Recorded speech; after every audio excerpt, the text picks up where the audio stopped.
Pinocchio, retold by Stephanie Dragone, illustrated by Jennie Poh. Once upon a time, there was a lonely old man called Geppetto who had no children. Geppetto wished that he had a son to love and keep him company, so he carved himself a puppet that looked just like a little boy. He called this puppet Pinocchio. But things didn't go quite as planned. Pinocchio didn't want to stay at home with Geppetto. All he wanted was to have fun and adventures, so he ran away. After some time, naughty Pinocchio came home. He felt sorry for running away, and he was very pleased to see Geppetto again.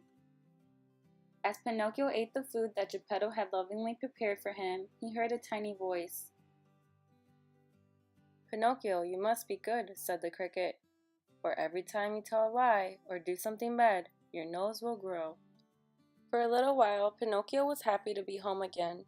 He promised Geppetto that he would be good, and that he would go to school every day. Geppetto was very poor, so he had to sell his coat to buy Pinocchio an ABC book for school, but he didn't mind. He loved Pinocchio. The next day, Pinocchio was on his way to school when he heard music. In the middle of the village square stood a puppet theater. "If only I could see the puppet show," sighed Pinocchio, "but I don't have any money." Then he had a great idea.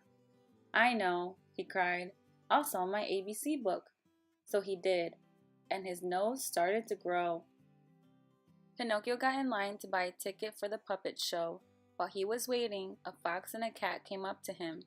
"Good morning," said the fox slyly, looking at the coins in Pinocchio's hand. "I see you only have enough money for one show." Then coming closer, he whispered, "I can take you to a magic field where you can plant your money and make it grow." Pinocchio really liked this idea. If he grew more money, he could buy another ABC book and go to as many puppet shows as he liked. So he set off with the fox and the cat. Soon they stopped for a rest.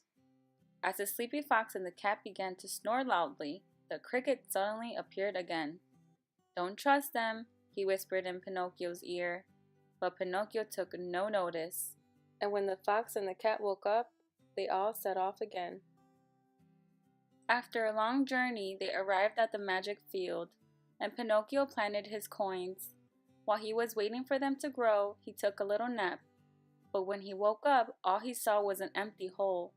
The fox and the cat had tricked him and stolen his money. "Don't worry," said a sweet voice. Looking up, Pinocchio saw a fairy fluttering close by. "I can explain everything to Geppetto," she said kindly, "but you must promise to be good." "I promise," cried Pinocchio happily. After being tricked by the fox and the cat, Pinocchio behaved himself for a long time. Then one day, on his way to school, he passed a group of children. "Come with us," they cried. Forgetting his promise to be good, Pinocchio followed them to a place where children play all day long. Pinocchio had great fun playing with the children until, one night, the cricket appeared again. "Pinocchio, if you don't go home, you'll turn into a donkey," he said very seriously. This time, Pinocchio listened to the cricket. He ran and ran until he arrived at the sea. He was wondering what to do next when a seagull flew overhead. "You must help Geppetto," cried the seagull. "He set off in a boat to find you, and a huge fish swallowed him." And with that, Pinocchio leaped into the sea and started swimming. He had to save Geppetto. Suddenly, an enormous fish appeared out of the water and swallowed Pinocchio in one giant gulp. Inside the fish's tummy, Pinocchio heard a sound, a voice he knew and loved. It was Geppetto. That night, while the great fish slept, Pinocchio and Geppetto crawled out of its enormous mouth and swam safely to shore. Then they made their way home together. From that day on, Pinocchio went to school every day, and he was always good. One day, the fairy came to visit. "I think it's time to reward both of you," she said. And with that, she turned Pinocchio into a real boy.